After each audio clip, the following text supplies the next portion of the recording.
16 जून 2026 को उत्तराखंड में एक ऐसी तनावपूर्ण स्थिति बनी जिसकी वजह से निहंग और उत्तराखंड प्रशासन और उत्तराखंड के लोकल नागरिक आमने सामने आ गए।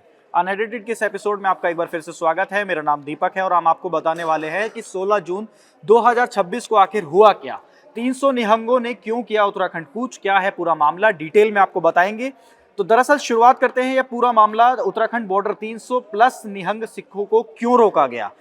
16 जून 2026 को उत्तराखंड के कर्णप्रयाग चमोली में विवाद शुरू हुआ और बाद में नागरासु यानी कि रुद्रप्रयाग स्थित गुरुद्वारे तक पहुंच गया।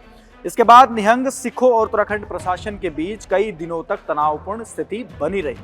क्यों हुआ? 16 जून को कर्णप्रयाग में झड़प हुई। हेमकुंड साहिब से यात्रा करके लौट रहे कुछ निहंग सिखों और स्थानीय लोगों के बीच कथित तौर पर पार्किंग और रास्ते को लेकर एक विवाद पैदा हुआ, जिसकी वजह से स्थिति जो है वो तनावपूर्ण हो गई।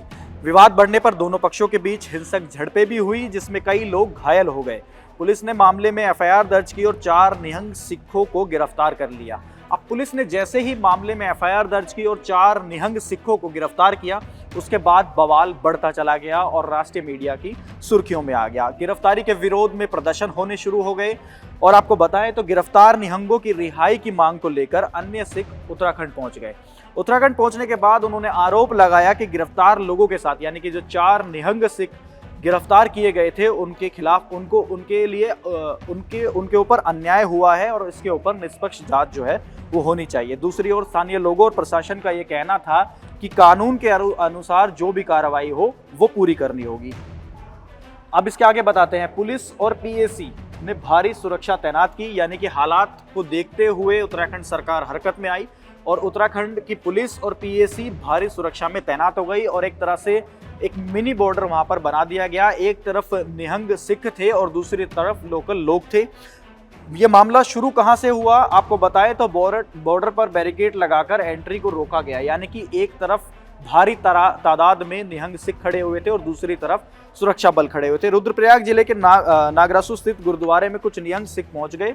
पुलिस के अनुसार उन्होंने गुरुद्वारे की छत पर डेरा डाल लिया। वो विजुअल्स आपके सामने आए थे जब कुछ निहंग सिख गुरुद्वारे की छत पर चढ़े और वहां से एक तरह से घेराबंदी की और अपने गिरफ्तार साथियों की रिहाई की मांग करने लगे। मीडिया रिपोर्टों के अनुसार अगर बात करें तो इस दौरान गुरुद्वारे के प्रबंधन से भी विवाद हुआ, यानी कि समझौता कराने आए मीडिएटर के रूप में वहां पर पहुंचे, उनके साथ भी विवाद हुआ। एक व्यक्ति को कुछ समय तक परिसर में रोक कर रखने का आरोप लगाया गया, यानी कि जो मीडिएटर वहां पर मीडिएट करने आए थे, जो समझौता कराने आए थे, जिनकी वो भूमिका थी, उनके लिए आरोप ये लगा कि उनको बंधक बनाकर वहां पर रख लिया। अगर बात करें प्रशासन ने क्या किया, उत्तराखंड पुलिस और जिला प्रशासन ने बड़ी संख्या में सुरक्षा बल को तैनात कर दिया। प्रशासन ने बल प्रयोग से बचते हुए लगातार बातचीत का ही रास्ता अपनाया ताकि 4 धाम और हेमकुंड साहिब की यात्रा प्रभावित ना हो सके। कुछ समय के लिए सुरक्षा के मद्देनजर अतिरिक्त प्रतिबंध भी लगाए गए। तनाव के दौरान झड़प और अफरा तफरी भी हुई।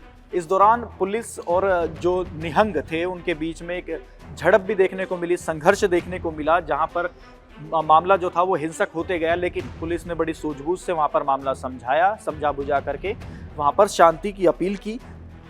विवाद को देखते हुए उत्तराखंड सरकार ने कर्णप्रयाग झड़प से जुड़े मामले को जहां चमोली और हरिद्वार तक पहुंचाया। सरकार ने कहा कि यह फैसला निष्पक्ष और जांच सुनिश्चित करने के लिए उद्देश्य लिया गया है।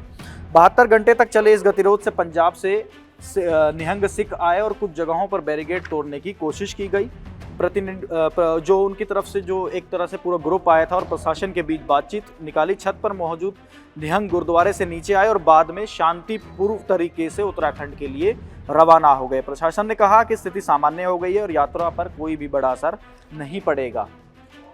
बातचीत के बाद जत्था वापस लौटा, स्थिति सामान्य हो गई, यानी कि ये जो झड़प थी और जो एक तरह से सुर्खियों में बना कि निहंगों ने रास्ता रोका, लोकल लोगों के बीच जो विवाद हुआ वो फिलहाल सुलझता हुआ नजर आया और बाद में शांतिपूर्ण तरीके से वापस गए। उनकी डिमांड सिर्फ इतनी थी कि उनके 4 निहंगों को जो गिरफ्तार किया गया था उनकी रिहाई को लेकर के निहंग जो थे वो एक तरह से विरोध जता रहे थे और सरकार से अपनी नाराजगी जाहिर कर रहे थे। बाद में जब समझौता हुआ तो मीडिया के सामने आकर के ये भी कहा गया कि कुछ गलती हो सकता है कि सामने वाले की तरफ से हुई हो, कुछ गलती हमारी तरफ से हुई हो।